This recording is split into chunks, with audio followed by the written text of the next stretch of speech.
La tercera vez que me senté sola en la sala de espera frente al juzgado de matrimonio y unión civil en el centro de Chicago, el reloj digital en la pared marcó las 4:57 de la tarde. Unas semanas antes, Ethan Reed y yo habíamos ido juntos a la oficina del secretario del condado de Cook y habíamos obtenido nuestra licencia de matrimonio. Lo único que teníamos que hacer esa tarde era presentarnos ante un juez, decir unas pocas palabras y dejar que el tribunal certificara el matrimonio. Todo el proceso no debería haber tomado más de 15 minutos. En cambio, llevaba sentada bajo la misma luz fluorescente zumbante desde la mañana. La empleada del mostrador ya había empezado a ordenar sus papeles. Una mujer que me había traído agua 2 veces se acercó al mostrador y se detuvo junto a mi silla. Señorita Bennett, dijo amablemente, el juez está a punto de terminar la última ceremonia del día. ¿El señor Reed todavía viene? Bajé la mirada hacia mi teléfono. El último mensaje de Ethan había llegado a las 9:12 de esa mañana. Saliendo del laboratorio ahora, a 20 minutos de distancia. Nuestro apartamento en Lincoln Park estaba a 20 minutos del juzgado en un buen día. Incluso con tráfico, no se tardan 8 horas. La primera vez que no se presentó, dijo que un cultivo celular en su laboratorio había arrojado resultados anómalos. La segunda vez, uno de sus estudiantes de doctorado tuvo un accidente en la autopista. Ese día fue el tercer intento, y yo había solicitado el permiso con un mes de antelación, ya que reorganizar un calendario de cirugías no era tan sencillo como cambiar el almuerzo a otra tarde. No volví a llamarlo. Deslicé la licencia de matrimonio sin usar de vuelta en su carpeta y me levanté. No vendrá, dije. Esas palabras debieron romper algo dentro de mí. En cambio, sentí una calma extraña, casi clínica. Quizás la verdadera decepción no era una caída repentina. Tal vez era lo que sucedía después de ser relegado tantas veces que finalmente dejabas de fingir que alguna vez habías estado en primer lugar. Salí del juzgado y no fui a casa. Fui directamente al edificio administrativo del Lakesore Medical Center, donde trabajaba como cirujana general. 3 meses antes, el hospital me había nominado para un programa avanzado de cirugía mínimamente invasiva compleja y desarrollo docente en el Pacific Crest Medical Center de Seattle. Pacific Crest ya había completado su revisión preliminar. Se había abierto un expediente para mi solicitud de licencia médica de Washington, acreditación hospitalaria, verificación de antecedentes y nombramiento docente. Les había pedido que pospusieran mi fecha de inicio por la boda. La verdad era que me estaba preparando para rechazar la oportunidad por completo. Ethan había dejado claro que no quería irse de Chicago, y yo había pasado años tratando sus preferencias como decisiones que habíamos tomado juntas. Mi jefe de departamento me miró fijamente cuando puse el formulario de aceptación firmado sobre su escritorio. El programa empieza en 6 semanas, dijo. 3 años. Me dijiste que no querías dejar Chicago después de la boda. Mis planes cambiaron. ¿Has hablado con Ethan? Firmé la línea final y dejé el bolígrafo. Esta es mi carrera. Él no puede decidirla por mí. Mi jefe me estudió por un largo momento. Luego, contrató el formulario. El viento fuera del edificio administrativo era lo suficientemente fuerte como para picarme la cara. Me paré en los escalones y me di cuenta de que, por primera vez en 4 años, no estaba imaginando la reacción de Ethan antes de tomar una decisión. Llevábamos 4 años juntos. Habíamos programado 3 ceremonias civiles. Ethan había tomado su decisión cada vez que no se presentó. Esa tarde, finalmente tomé la mía. Ethan no llegó a casa hasta después de las 10. Dejó una pequeña bolsa de joyería azul sobre la isla de la cocina, tal como siempre me ofrecía un regalo tras decepcionarme, como si la disculpa pudiera delegarse en un empleado. Dijo que algo surgió en el laboratorio. El regalo era para compensar el día. Reprogramaríamos la ceremonia en el juzgado. Se dirigió hacia el baño sin preguntar cuánto tiempo esperé, si la oficial me había avergonzado delante de las otras parejas, o si había comido algo en todo el día.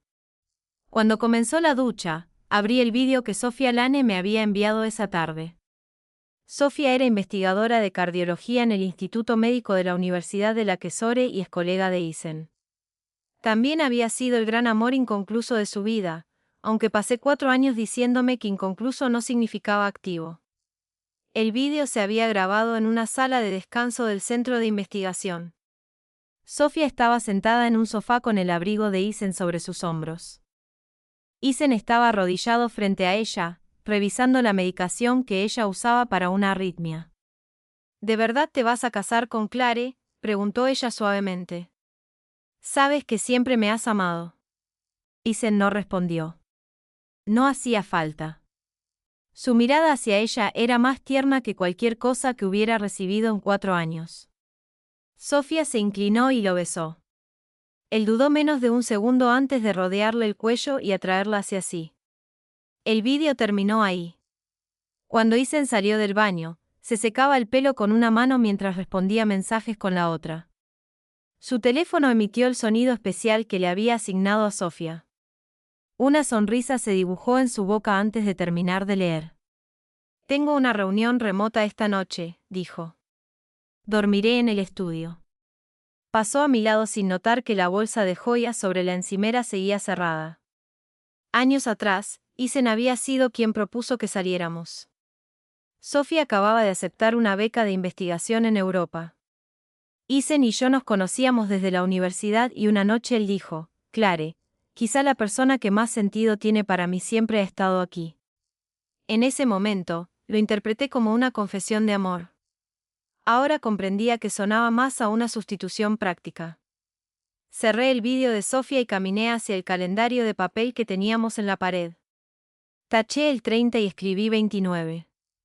No quedaban 29 días para mi boda. Quedaban 29 días para mi partida definitiva de Isen. Durante las 2 semanas siguientes, evité cualquier confrontación. Completé mi solicitud de licencia de Washington, los formularios de acreditación, la verificación de antecedentes y la documentación de vivienda. Organicé la transferencia de mis casos y ayudé a identificar cirujanos que pudieran hacerse cargo de mis pacientes. En casa, empecé a deshacerme de mis pertenencias, un objeto pequeño a la vez. Isen no se dio cuenta. Parecía más bien aliviado de que yo me hubiera vuelto más dócil. Ya no le preguntaba cuándo llegaría a casa. Dejé de recordarle las llamadas a proveedores, las confirmaciones de invitados, el fotógrafo o la cena de ensayo. La boutique de novia llamó mientras firmaba el último conjunto de documentos de transición en el hospital. La señorita Bennett, la estilista, dijo, su prometido está aquí con una amiga. Dijeron que querían revisar el ajuste final del smoking y el escote del vestido. ¿Podría venir? Al llegar, los vi a través de una pared de espejos. Isen estaba bajo las luces de la boutique con un chaqué blanco. Sofía llevaba un vestido de muestra idéntico al que yo había encargado. Una estilista le colocaba el velo sobre el cabello. Lado a lado, parecían más convincentes que la pareja del anuncio de la boutique. Isen me vio en el espejo. La alarma cruzó su rostro, luego desapareció bajo la expresión serena que usaba cuando creía poder explicarse cualquier cosa. Normalmente estás en cirugía los miércoles, dijo. No quería interrumpirte. Sofía es de tu talla, así que le pedí que me ayudara a ver si el escote se vería demasiado bajo en las fotos. Sofía recogió la falda con ambas manos y me miró con una preocupación cuidadosamente fingida. Claire, solo estoy ayudando. Por favor, no me malinterpretes. Estudié su reflejo y sonreí. No malinterpretó. Te ves hermosa. Ambas lo hacen. La expresión de Isen se tensó. Esperaba enfado. Quizás lágrimas. Una escena que podría terminar con unas pocas frases medidas y un regalo. Mi calma lo inquietaba porque no sabía qué hacer con una mujer que ya no deseaba ser tranquilizada. Me volví hacia la estilista. No necesitas programar otra prueba para mí. Simplemente mantén el pedido como está. Un mes después, yo no sería la mujer que llevaría ese vestido. De camino a casa, Isen hizo un intento inusual de hablar de la boda. Hemos estado juntos por años, dijo. No necesitamos nada excesivo. 20 o 30 personas. Una breve ceremonia en la capilla, cena después. Sencillo. Él había tachado mi presupuesto de $8,000 como un derroche. 3 noches después, me llevó a un salón en la azotea con vistas al río Chicago para el cumpleaños de Sofía. Una amiga en común se rió mientras me entregaba una copa de champán. Ethan realmente se lució. Esta fiesta debió costar al menos $80,000. Candelabros de cristal se reflejaban en los ventanales. Una torre de champán se alzaba junto a una pared entera de flores. Un cuarteto de cuerdas tocaba cerca de las puertas de la terraza. Recordé pasar una noche entera explicando por qué $8,000 para nuestra boda no era extravagante. El recuerdo me hizo sentir tonta, pero no porque hubiera querido una ceremonia hermosa. Había sido tonta porque creí que Ethan detestaba la ostentación. No era así. Simplemente, no creía que yo valiera la pena. Apenas se separó de Sofía en toda la noche. Cuando ella dijo que las luces eran muy brillantes, le pidió al hotel que atenuara las lámparas sobre la mesa principal. Cuando ella buscó champán, él se lo cambió por agua con gas.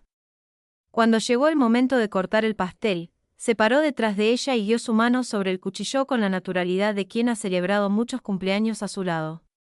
Sofía me miró y sonrió. No te importa, ¿verdad? Ethan conoce mi historial médico también. Le devolví la sonrisa. Claro que no.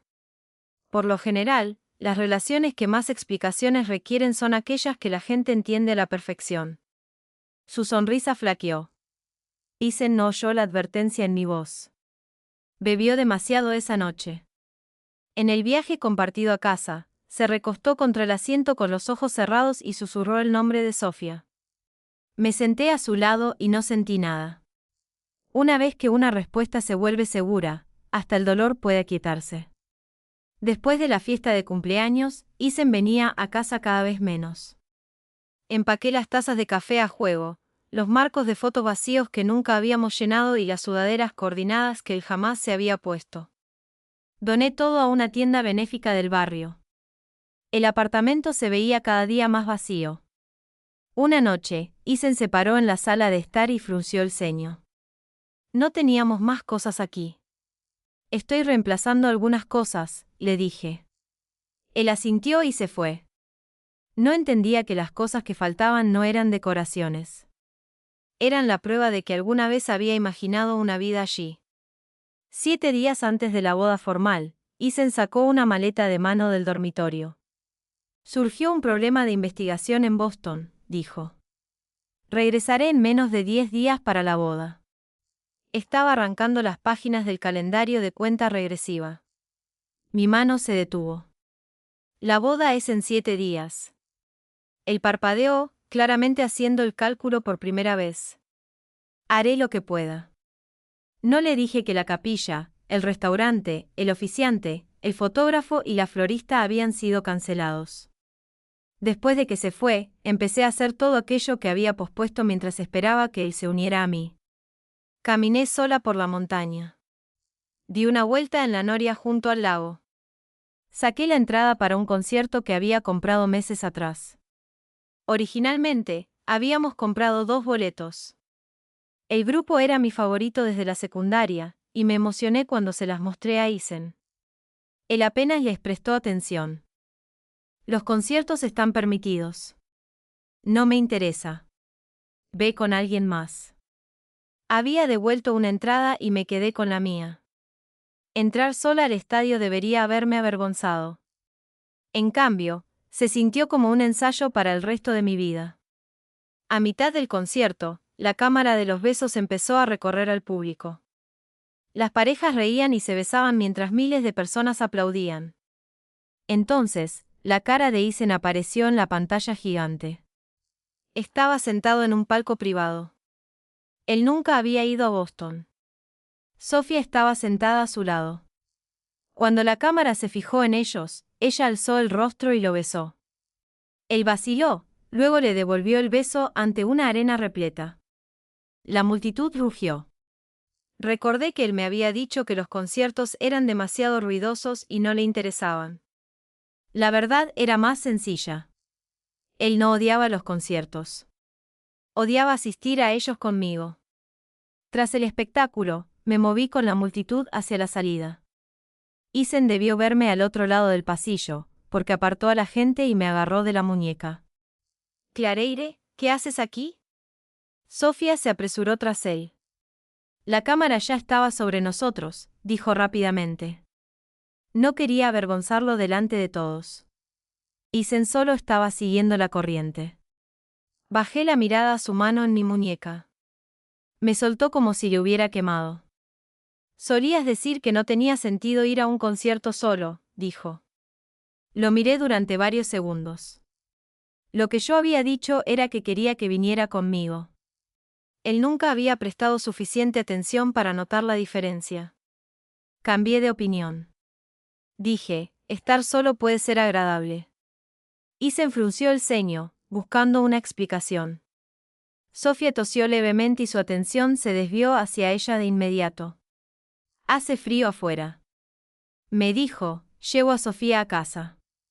Espera en la entrada principal. Ya vuelvo por ti. Sigue esperando». Asentí, los vi marcharse juntos y tomé un taxi para irme sola a casa. Esa noche, Isen me envió un mensaje pidiéndome que le pasara un archivo de subvención de investigación desde el ordenador de su estudio. Seguí la ruta de carpetas que me indicó. Al abrirla, en el panel de vista previa apareció un archivo de correos electrónicos etiquetado con una S. Mi intención era cerrarlo, pero el nombre de Sofía Lane era visible en la primera línea. El archivo contenía 4 años de borradores de correos electrónicos. Si nunca hubiera salido de Chicago, yo jamás habría estado con nadie más. Clare es estable y amable. Ella se encarga de los aspectos prácticos de mi vida y odia la confrontación. No se irá fácilmente. Una vez que termine la boda formal, nuestras familias y colegas dejarán de hacer preguntas. El matrimonio no cambiará lo que siento por ti, ni lo que existe entre nosotros. El último borrador estaba fechado el día antes de nuestra tercera ceremonia programada en el juzgado. Tomé capturas de pantalla de las páginas que necesitaba. Luego, envié su archivo de investigación, apagué el ordenador y me senté sola en el oscuro estudio. Por fin entendí por qué Isen me había pedido que fuera su novia y por qué había pospuesto nuestra boda una y otra vez. Yo no era la mujer a la que amaba. Yo era la vida estable que había elegido mientras la mujer que amaba estaba en otra parte. Isen regresó a casa a la mañana siguiente. Al ver mi maleta en la entrada, un pánico genuino cruzó su rostro por primera vez. «La boda es en 3 días. ¿A dónde vas?» «Al aeropuerto». Me miró fijamente, luego forzó una explicación que pudiera tolerar a lo que estaba viendo. «¿Un viaje antes de la boda?» «Bien, te llevo yo». No respondí. Se cambió de ropa, llevó mi maleta al coche y buscó las llaves. Entonces sonó el tono especial de llamada de Sofía. Isen contestó. Su rostro cambió casi de inmediato. «No te muevas. Voy para allá». Colgó la llamada y se giró hacia mí. «Sofía no se siente bien. Podría ser otro problema de ritmo cardíaco. Espera aquí media hora. Lo resolveré y volveré para llevarte». «¿Y si no regresas?», pregunté. Ya estaba en la puerta. Su voz transmitía la seguridad casual de un hombre que nunca creyó que lo dejaría. Dije, «¿Volveré?» No empieces una pelea. Solo espérame. La puerta se cerró. El apartamento se volvió tan silencioso. Oía el tic-tac del reloj de pared. Miré el anillo que me había dado, junto a las llaves del coche, y solté una risita. Incluso en el último momento, Isen creía que decir, «espérame», era suficiente para que yo me quedara justo donde me había dejado. Metí el anillo, la confirmación de cancelación de la boda formal y mi carta de aceptación del Pacific Crest en un sobre. Lo puse encima del calendario de cuenta atrás roto. En el frente, escribí una frase. «Dijiste que volverías en 10 días para la boda. No te preocupes, ya no hay boda». Luego cogí mi maleta y me fui. Sin discusiones, sin confrontación final, sin esperar a que él regresara. Mientras el taxi se dirigía a Oaré, desconecté mi antiguo número y eliminé a las personas que habían pasado años diciéndome que tuviera paciencia con él. No miré atrás por la ventanilla. Un amigo en común me contó más tarde que Isen regresó al apartamento 3 horas después. Vio el lado vacío del armario, el anillo y el aviso de cancelación. Por primera vez, comprendió que mi partida no era una amenaza diseñada para asustarle. Llamó docenas de veces y condujo hasta Oare. Para entonces, yo ya estaba en un vuelo hacia Seattle. Mi primer año allí no tuvo nada de romántico. El Centro Médico Pacific Crest me exigía más que cualquier puesto anterior. Una ciudad nueva, requisitos de licencia, acreditaciones, exámenes de especialidad, rotaciones nocturnas y evaluaciones del profesorado me dejaban exhausta. Algunas noches llegaba a mi pequeño apartamento y no encendía las luces. Pero el agotamiento era distinto. En Chicago, estaba cansada de esperar a un hombre que no me quería. En Seattle, estaba agotada porque estaba construyendo un futuro que me pertenecía. Unos 6 meses después de dejar Chicago, conocí a Lily a través de un programa de voluntariado de atención médica pediátrica en acogida, afiliado al hospital. Tenía 10 meses, con un suave pelo castaño y unos ojos gris verdosos muy atentos. Había sido abandonada poco después de nacer y padecía un trastorno inmunitario congénito que requería una cuidadosa vigilancia. Vivía en un centro de acogida diseñado para niños con necesidades médicas continuas. Yo no era su médica. Los domingos, cuando no estaba de guardia, me ofrecía voluntaria en el centro, leyendo a los niños y ayudando al personal a organizar suministros. Gigi rara vez lloraba y casi nunca buscaba el contacto con las personas. Pero cuando me sentaba a su lado, ella cerraba el puño en el borde de mi bata y se negaba a soltarme. Empecé a visitarla con frecuencia. Asistí a citas de seguimiento a cargo de un equipo médico independiente. Aprendí cómo dormía, que la asustaba y las pequeñas señales de advertencia que aparecían antes de que le diera fiebre. Durante mi segundo año en Seattle, completé la primera fase de mi formación avanzada y obtuve un nombramiento docente en Pacific Crest, junto con un horario de cirugía más predecible. La trabajadora social de Lily me preguntó si consideraría convertirme en su tutora médica autorizada. Dije que sí antes de que terminara la pregunta. Como ciudadana, médica y mujer con ingresos estables, cumplía los requisitos básicos, pero aún así atendía llamadas de emergencia. Mi apartamento no era adecuado para una niña y no tenía ningún adulto aprobado que pudiera hacerse cargo cuando me llamaran a cirugía sin previo aviso. La trabajadora social no me rechazó. Me explicó el problema detenidamente. Para una niña con necesidades médicas a largo plazo, necesitamos saber que tiene una vivienda estable, un cuidador de respaldo y un plan de 24 horas que funcione en la vida real. Estar soltera no es el problema, pero el amor por sí solo no basta para aprobar un estudio de idoneidad. Comprendí la cautela. Sin embargo, entenderlo no me hizo sentir menos impotente. Fue entonces cuando conocí a Adrien Cole. Él no irrumpió en mi vida para rescatarme de una crisis violenta. No traspasó mis límites ni confundió el control con la devoción. Adrien era el presidente de la Cole Children's Health Foundation, el mayor patrocinador a largo plazo del programa de acogida médica del hospital. También ejercía como director ejecutivo del Cole Group, una empresa familiar de inversiones y tecnología con sede en Seattle. La primera vez que nos vimos, él se sentó al extremo de una mesa de conferencias y escuchó atentamente mientras yo proponía mejoras para el sistema de apoyo médico nocturno del programa. Al terminar, me preguntó, ¿hace estas recomendaciones como cirujana o como alguien que quiere ser la madre de Lily? Ambas cosas, respondí. Tras esa reunión, la fundación aprobó un apoyo adicional para el programa de acogida completo. Adrien no alteró mi agenda, ni contactó a la trabajadora social de Lily, ni interfirió en su acogida. Su asistente me envió más tarde una lista de apartamentos propiedad de un socio de la fundación. ¿La devolví? Buscaré alojamiento por los cauces normales, le dije a Adrien. No quiero que nadie piense que conocer a un donante me da preferencia sobre otras familias. Él no discutió. Es un límite razonable, respondió. Unas semanas después, me encontró de nuevo en el centro de acogida. Acababa de terminar un turno de 14 horas nocturno y apenas podía sostener mi café, pero aún así había ido a la cita de Lily. Podía recitar cada fiebre, medicación y cambio de apetito del mes anterior. Adrien se quedó al otro extremo del pasillo y me observó durante un buen rato. Varios meses después, me propuso un acuerdo. El fideicomiso familiar privado de su abuelo exigía que Adrien se casara y estableciera un hogar independiente antes de los 35 años para poder recibir las acciones con derecho a voto que se le asignaban. De lo contrario, el control de esas acciones permanecería en manos del tío de Adrien durante otros 5 años. Mi estado civil no me impedía acoger o adoptar a Lily. El problema era práctico. Mi horario de emergencias, la falta de cuidados de respaldo aprobados y mi situación de vivienda hacían difícil que el Estado aprobara una colocación a largo plazo.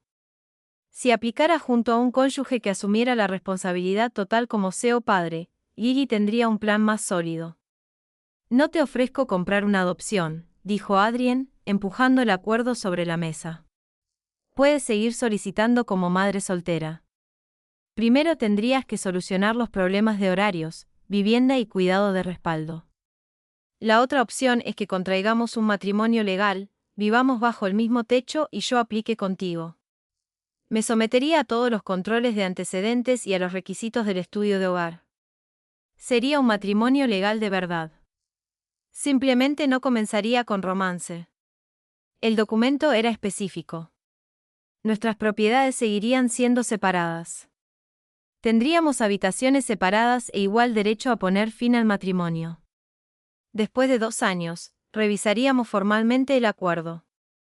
Si la adopción de Lily se completara, ni el divorcio ni el fin del acuerdo borrarían nuestras responsabilidades perentes. Lo leí 3 veces. ¿Por qué yo?, pregunté. Él guardó silencio un momento. Porque creo que no explotarás el matrimonio, dijo. Y porque Lily confía en ti. No acepté de inmediato. Busqué a mi propio abogado de derecho de familia, alguien sin conexión con el Cole Group ni con la fundación. Adrien presentó un escrito de recusación ante la junta directiva de la fundación y se apartó de todas las conversaciones relacionadas con el caso de Lily, su financiación, su ubicación o su evaluación. El trabajador social que realizó nuestro estudio de hogar nos advirtió directamente. La riqueza y las donaciones del señor Cole no acelerarán este proceso. Serán evaluados bajo los mismos criterios que cualquier otro solicitante. Solo cuando esas salvaguardias estuvieron establecidas, yo firmé. En aquel momento, no pregunté por qué Adrien estaba dispuesto a incluir su nombre en el futuro de Lily. Años después, él me confesó que había omitido una frase ese día. Él ya estaba empezando a sentir algo por mí. Simplemente se negó a usar mi temor a perder a Lily para presionarme a aceptar sus sentimientos. Tuvimos una ceremonia civil en el juzgado del centro de Seattle, con nuestros abogados y 2 amigos presentes. Pero el matrimonio no hizo que la acogida o la adopción de Lily se materializaran de la noche a la mañana. Durante meses, los investigadores del estudio de hogar examinaron nuestras condiciones de vida, registros financieros, antecedentes, horarios de trabajo, nuestra relación y los planes para la atención médica de Lily. Adrien no fingió afecto ante los investigadores, y nunca me pidió que inventara una historia de amor. Él dijo la verdad. Nuestro matrimonio comenzó por conveniencia, pero estoy dispuesta a asumir la responsabilidad de esta niña de forma permanente. Si nuestro matrimonio termina algún día, ella seguirá siendo mi hija. Durante mi 3er año lejos de Chicago, la adopción se completó. Su nombre legal pasó a ser Lily Benoye. Nuestro acuerdo estipulaba habitaciones separadas, privacidad y conversaciones previas antes de cualquier aparición pública. Adrien cumplió a rajatabla cada punto. Jamás entró en mi habitación sin permiso. Nunca exigió detalles sobre Isen ni consideró su ayuda como una deuda que yo le tuviera. No usó su generosidad como una cadena. Lily lo llamó papá por primera vez durante una tormenta. Tenía fiebre alta y me llamaron al hospital por una operación de urgencia. Me quedé en el umbral, con la maleta en mano, incapaz de irme. Adrien tomó la medicación y el registro de temperatura por mí. Vete, dijo. Tú cuidas a la paciente en el quirófano. Yo me encargo de nuestra hija. La cirugía duró 9 horas. Al regresar a casa, el amanecer despuntaba. Adrien dormía junto a la cama de Lily, con una mano atrapada entre las de ella. Cuando despertó, Lily me contó que había llorado por mí durante la noche. Adrien no solo dijo que me había ido. Le dijo, mamá está ayudando a otro niño a volver a casa con su mamá. Entonces ella apoyó la cabeza en su hombro y lo llamó papá. Sus ojos se llenaron de lágrimas. A partir de ese momento, aprendió a ser padre de cientos de maneras cotidianas. Llamaba a Lily por videollamada en sus viajes de negocios. Se memorizó su alergia a los frutos secos. Intentó trenzarle el pelo para el día familiar de preescolar y el resultado fue tan desigual que ella se puso un gorro. En el primer retrato familiar que dibujó, él estaba a mi lado. Los tres cogidos de la mano bajo un sol morado. Nada de eso convirtió nuestro matrimonio en un romance de la noche a la mañana. Yo seguía siendo cautelosa. Adrien nunca me presionó. Un año, una adquisición en el extranjero por parte del Cole Group fracasó. Durante días, las redes financieras y los periódicos cuestionaron su criterio. Una noche, lo encontré solo en la cocina, mirando una taza de café que no había tocado. No le pregunté cuánto dinero había perdido la empresa. Le preparé un sencillo cuenco de fideos y se lo deslicé por la encimera. No entiendo tu negocio, le dije. Pero sé que cuando alguien está agotado, no debería olvidarse de comer. Adrien me miró. No tienes que cuidarme por el acuerdo. Esto no es por el acuerdo. Las palabras salieron de mi boca antes de que pudiera retractarme. Ambos nos quedamos muy quietos. Fue la primera vez que admití, aunque fuera indirectamente, que se había convertido en algo más que un socio contractual para mí. Durante mi cuarto año fuera de Chicago, en el segundo aniversario de nuestro matrimonio civil, Adrien puso delante de mí unos papeles de divorcio firmados. Tu nombramiento permanente en Pacific Crest está confirmado, dijo. La adopción de Lily es definitiva. Los derechos de voto del fideicomiso familiar me pertenecen ahora, y el divorcio no puede revertir eso. Eres libre. Miré su firma en la última página. En lugar de alivio, sentí como si alguien hubiera quitado el suelo bajo mis pies. ¿Quieres el divorcio?, pregunté. Hizo una pausa y luego respondió honestamente. No. Entonces, ¿por qué firmaste tú primero? Porque fui yo quien propuso el acuerdo. No quiero que llegues al final y te preguntes si todavía tienes permiso para irte. Me había devuelto la elección por completo. Cogí el bolígrafo pero no firmé. Lily cree que este es su hogar, dije. Adrien esperó. Respiré hondo. Yo también. No nos abrazamos. No nos dimos un beso apasionado de repente mientras la música envolvía la escena. Él guardó los papeles del divorcio en un cajón y me preguntó qué quería cenar. Pero yo sabía que algo había cambiado. Unos meses después, me nombraron directora médica del programa de cirugía compleja de Pacific Crest. Adrien se sentó en la última fila de la recepción y esperó a que todos se fueran antes de entregarme unas flores. Felicidades, doctora Bennett. Lo corregí con una sonrisa. Directora médica Bennett. Por supuesto, directora médica Bennett. Ese mismo año, Adrien me dijo claramente que me amaba. No hubo velas en la cena ni exigencia de respuesta. Lily dormía. Él se paró en el umbral de mi despacho y dijo, sé que quizás no estés lista. Te lo digo porque no quiero seguir ocultando mis sentimientos detrás de la palabra acuerdo. Me quedé en silencio un buen rato. Necesito más tiempo. Está bien. Como siempre, cerró la puerta suavemente tras de sí. Más tarde, Lily me preguntó, mamá, ¿por qué sonríes cada vez que ves a papá? Me le quedé mirando fijamente. Durante años, me había dicho a mí misma que solo sentía gratitud hacia Adrien y que aún no estaba preparada para amar a nadie. Pero no podía explicar por qué esperaba la luz del salón cuando él trabajaba hasta tarde, por qué me preocupaba si no contestaba durante un vuelo, o porque la atención de otra mujer hacia él me provocaba una irritación irracional. Isen me había enseñado a no depositar mi vida entera en manos ajenas. Adrien me enseñó algo distinto. El amor no tenía por qué hacerme sentir menos. El amor verdadero me permitía ser yo misma en plenitud. 5 años después de dejar Chicago, mi antiguo hospital me invitó a regresar para liderar una colaboración de cirugía compleja de 3 meses. Lily era legal y emocionalmente mi hija. Adrien planeaba viajar con nosotras, pero una adquisición en varios estados lo retrasó varios días. El día que Lily y yo aterrizamos en O'Hare, vi a Isen en la zona de llegadas. Parecía mayor de lo que 5 años deberían haberlo hecho. Su rostro estaba más delgado, su expresión más serena. Sofía estaba a su lado. Ambos llevaban anillos de boda, pero no parecían una pareja acostumbrada a buscarse el uno al otro. Isen se quedó paralizado al verme. Luego miró a Lily. Ella tenía el pelo castaño como yo, y años de convivencia nos habían dado expresiones similares. Sus ojos se desorbitaron casi de inmediato. Clare, susurró.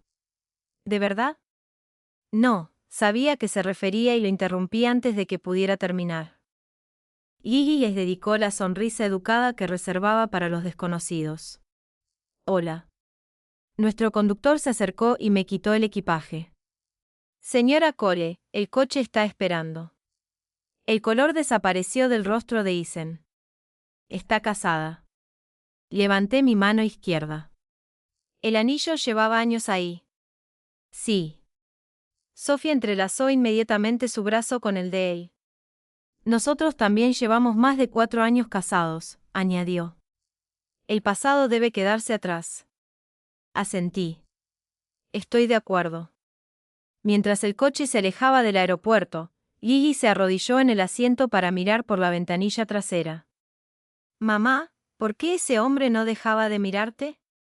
Porque me confundió con otra persona. ¿Con quién? Observé cómo Chicago pasaba ante la ventanilla. La mujer que siempre lo esperaría. Durante mi segunda semana de vuelta, Isen empezó a aparecer en el hospital. La primera vez, alegó que asistía a una reunión académica. La segunda vez, dijo que un colega necesitaba una consulta. La tercera vez, me detuvo en el aparcamiento. Sabía que estaba en Seattle, dijo. Leí todas las actualizaciones profesionales que el hospital publicaba sobre usted. Seguí caminando. Bloqueó mis llamadas. Más tarde, me enviaste un mensaje formal indicándome que no volviera a contactarte. Durante 5 años, he anhelado hablar contigo cara a cara. Me siguió entre los coches estacionados. Después de que te marcharas, me di cuenta de que lo habías estado gestionando todo. Mis medicinas en la nevera, los documentos en mi estudio, el café listo cada mañana. Al no estar tú, comprendí cuánto dependía de ti. Me detuve y me enfrenté al hombre a quien había amado durante la mayor parte de mi vida adulta. Hace 5 años, creí que eso también era amor. La esperanza brilló en sus ojos. Continué. Entonces, descubrí que era costumbre. Tú estabas acostumbrado a que te cuidaran. Yo estaba acostumbrado a esperar. La costumbre no es amor. Me confesó que su matrimonio con Sofía era infeliz. Una vez que convivieron, se dieron cuenta de que la relación que habían idealizado a través de los años y la distancia era, en gran parte, obsesión. Nunca dejé de pensar en ti, dijo. Clare, podríamos empezar de nuevo.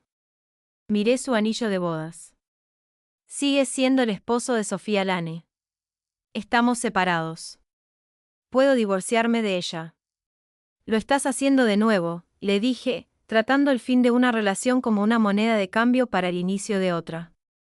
La esperanza se desvaneció de su rostro. Esa noche, Sofía llegó al hospital. Me acorraló al final de un pasillo silencioso y bajó la voz. Isen te ha estado buscando toda la semana. Ahora estás casada. No vuelvas aquí y arruines a mi familia. La acusación era tan absurda que casi me río. No lo he contactado y no lo volveré a aceptar. ¿Esperas que te crea eso? Cree lo que quieras. Pero si quieres salvar tu matrimonio, habla con tu esposo. Deja de tratar a otra mujer como enemiga cada vez que él se niega a asumir su propia responsabilidad. Su expresión se endureció. Me fui. Esa noche, le envié a Isen todo lo que había ahorrado 5 años atrás. El vídeo de Sofía, las fotos de la tienda de novias, la grabación del concierto y capturas de pantalla de sus 4 años de correos electrónicos. Fue la primera vez que vio toda la evidencia junta. Incluí una frase. Sigues diciendo que no entiendes por qué me fui. Ahora puedes tomarte tu tiempo y mirar. Cuando hayas terminado, no me contactes más. A las 2 de la mañana, me envió un largo correo electrónico. Escribió que nunca había comprendido que, durante los años en que me llamó paciente y complaciente, yo había sido empujada cada vez más hacia la desesperación cuando le elegía a Sofía y esperaba que yo lo absorbiera en silencio. Se dio cuenta de que la cuenta atrás de la boda no era una señal de emoción. Era el plazo final que le había dado. Él se disculpó. Leí el correo una vez y lo borré. Una disculpa puede demostrar que alguien reconoce por fin lo que ha hecho. No puede borrar el daño, y no se convierte en un salvoconducto de vuelta a la vida que destrozaron. Adrien llegó a Chicago sin decirme la hora exacta de su vuelo. Esa tarde, la cuidadora de Lily la recogió del colegio y la llevó a la sala del personal del hospital, como estaba previsto, para que pudiera esperarme a que terminara la cirugía. Cuando entré en el vestíbulo principal con Lily de la mano, Adrien estaba al fondo. Lily lo vio primero. Me soltó y corrió.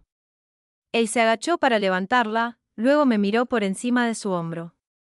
En ese instante, me di cuenta de lo natural que se había vuelto buscarlo en cada habitación. ¿Por qué no me dijiste la hora de tu vuelo?, le pregunté al llegar a él. Quería sorprenderte. ¿Y si no hubiéramos estado en el hospital? Entonces me habría ido a casa y habría esperado. Dijo aquello con naturalidad. La palabra esperado me paralizó. Isen me había pedido que esperara innumerables veces y nunca se preguntó si estaba sola. Cuando Adrien dijo que esperaría, entendí que valoraba mi tiempo. No me apartaría de mi trabajo ni exigiría que reorganizara mi vida para su llegada. Simplemente iría a nuestro hogar y estaría allí cuando yo regresara. Antes de que concluyera mi proyecto en Chicago, el hospital y la Fundación Cole para la Salud Infantil organizaron una gala conjunta de recaudación de fondos. El Instituto Médico de la Universidad de la Quesore era un colaborador y Sofía, como directora de una iniciativa de investigación cardíaca, debía presentar una propuesta de subvención conjunta. Simultáneamente, una disputa familiar dentro de los coles llegó a los tribunales civiles. El tío de Adrien presentó partes de nuestro antiguo acuerdo matrimonial como pruebas, intentando demostrar que él solo se casó para cumplir con el fideicomiso familiar y obtener el control de votos. Los reporteros financieros descubrieron los documentos en el registro público del tribunal. Sus reportajes no incluían el acuerdo completo, pero sí lo suficiente como para dar pie a especulaciones. Sofía descargó el expediente. Su intención no era ayudar a Isen. Buscaba perjudicar mi reputación profesional. Si lograba convencer a la dirección del hospital y a los donantes de que me había aprovechado de Adrien, Lily y la imagen de una familia estable para mi beneficio personal, creía que me obligarían a abandonar Chicago. Antes de la gala, me interceptó a la salida del baño y sacó la prueba judicial impresa. Dijiste que no te interesaba Isen, afirmó. Entonces, todo el mundo debería saber cómo es tu matrimonio actual en realidad. Miré el acuerdo caducado que sostenía y no intenté detenerla. Un secreto solo puede ser un punto débil mientras tengas miedo de admitirlo. Una vez que acepté la verdad, dejó de tener el poder de avergonzarme. A mitad de la gala, Sofía subió al escenario según lo previsto y comenzó a presentar la iniciativa conjunta de la Quesore. En la diapositiva final, cambió la presentación. El antiguo acuerdo matrimonial apareció en la gran pantalla detrás de ella. Antes de seguir hablando de caridad y familia, dijo al micrófono, quizás todos deberían saber que el matrimonio de Claire Bennett y Adrien comenzó como una transacción. Ella necesitaba un CEO cuidador estable para completar la adopción de un niño. Él necesitaba un matrimonio para obtener el control de las acciones de votación de la familia. No son la pareja devota que aparentan ser. El salón de baile enmudeció. Isen se quedó cerca de la parte trasera. La esperanza regresó a su rostro, como si el acuerdo expuesto le hubiera abierto una puerta. Adrien no tomó el micrófono ni se apresuró a defenderme. Simplemente me miró como siempre lo hacía y dejó la decisión en mis manos. Caminé hacia el escenario y tomé el micrófono del anfitrión. Ella tiene razón en una cosa, dije. Nuestro matrimonio comenzó con un acuerdo. Un murmullo bajo recorrió la sala, pero yo tenía mi propia licencia médica, ingresos y carrera. Nadie me permitió saltarme el proceso de acogida o adopción. Nadie compró un niño. El acuerdo regía nuestra propiedad y la forma en que cualquiera de nosotros podía irse. No creaba ni borraba nuestra responsabilidad hacia Lily. Miré a Adrien. El acuerdo permitía que cualquiera de nosotros terminara el matrimonio sin condiciones después de 2 años. El día que expiró, Adrien me entregó los papeles del divorcio firmados. Se aseguró de que yo fuera libre de elegir. Hice una pausa. Yo no lo firmé. La sala volvió a callar. Han pasado 5 años. Mi carrera, mis ingresos y mi hija ya no dependen de este matrimonio. Sigo a su lado, no porque el acuerdo nunca terminara, sino porque elegí que no termináramos. Durante años, Adrien respetó mi trabajo, protegió mi derecho a tomar mis propias decisiones y amó a Lily como a su hija. Cuando estuve en el punto más bajo de mi vida, él no exigió que olvidara mi pasado. No me presionó para que lo amara. Simplemente estuvo a mi lado día tras día. Isen se movió hacia el frente de la sala. Si no hubo amor al principio, dijo, entonces todavía tienes una opción. Nos conocemos desde hace casi toda la vida. Yo estuve ahí primero. Tú no, dije. Él se detuvo. Conocerme antes no te da prioridad permanente. Lamentar tus decisiones no me obliga a revertir las mías. Sostuve su mirada. No me perdiste el día que subí a un avión. Me perdiste cada vez que la elegiste a ella y aún así esperaste que yo esperara. Isen se quedó frente a la sala silenciosa sin nada más que decir. Me volví hacia Sofía. Nunca hubo una competencia entre nosotras. Un hombre que de verdad pertenece a tu vida no te exige humillar a otra mujer para demostrarlo. Exponer este acuerdo no hará que un hombre que ya no te ama se enamore de nuevo. Todo el color abandonó su rostro. Devolví el micrófono al presentador y bajé del escenario. Adrien me esperaba donde lo había dejado. Por primera vez en público, le tomé la mano yo. El acuerdo expiró hace mucho tiempo, le dije. Lo sé. Entonces, ¿por qué nunca has preguntado qué somos ahora? Porque prometí que la elección sería tuya. Lo miré y dejé de ocultarme la respuesta que crecía en mi interior desde hacía años. Entonces te lo digo ahora, Adrien Cole, te elijo a ti. Sus dedos se apretaron alrededor de los míos. No fue una propuesta dramática. No había ningún anillo esperando en su bolsillo ni una multitud aplaudiendo en Q. Después de la gala, nos quedamos en la terraza del hotel, sobre las luces de la ciudad. Saqué la copia impresa del viejo acuerdo de mi bolso y escribí una nueva frase en el espacio en blanco debajo de la cláusula final. Nuevo acuerdo, sin fecha de caducidad. Discutimos cada decisión difícil. A ninguno de los dos se le permite decidir solo que irse es lo mejor para el otro. Le entregué el bolígrafo. ¿Firmarás de nuevo? Adrien leyó la frase y sonrió como si un peso que había llevado durante años finalmente se hubiera levantado. Quiero añadir una condición. ¿Cuál? Pase lo que pase, nunca tendrás que llevarlo solo. Él firmó junto a mis palabras. 3 meses después, celebramos una pequeña ceremonia de renovación de votos en la costa de Oregón, donde a Lily le encantaba buscar conchas. No había socios comerciales, ni reporteros, ni decoraciones lo suficientemente caras como para opacar la razón por la que estábamos allí. Lily llevaba un vestido azul pálido y portaba la caja de los anillos. A mitad del pasillo, se detuvo y le susurró fuerte a Adrien, «Papá, este no puede ser para dentro de 2 años». Todos rieron. Adrien se agachó frente a ella y respondió con total seriedad, «Esta vez es para siempre». Antes de intercambiar nuestros votos, él me miró. ¿Algún arrepentimiento? Pensé en la mujer que había esperado sola en el juzgado del condado de Cook hasta que el edificio casi cerraba. Ella creía que si era lo suficientemente paciente, lo suficientemente servicial, lo suficientemente complaciente, un hombre eventualmente la elegiría con seguridad. Finalmente aprendió que el amor no debe demostrarse por cuánto tiempo una persona está dispuesta a esperar. El matrimonio no debe ser un premio otorgado después de que alguien ha bajado todos los límites que alguna vez tuvo. Miré a Adrien y negué con la cabeza. Mi único arrepentimiento es que me tomó demasiado tiempo admitir que ya estaba enamorada de ti. Tras la ceremonia, recibí un último mensaje de Isen. Espero que seas feliz. Esta vez, lo digo de verdad. No respondí. Guardé el teléfono y tomé la mano de Adrien con una y la de Lily con la otra.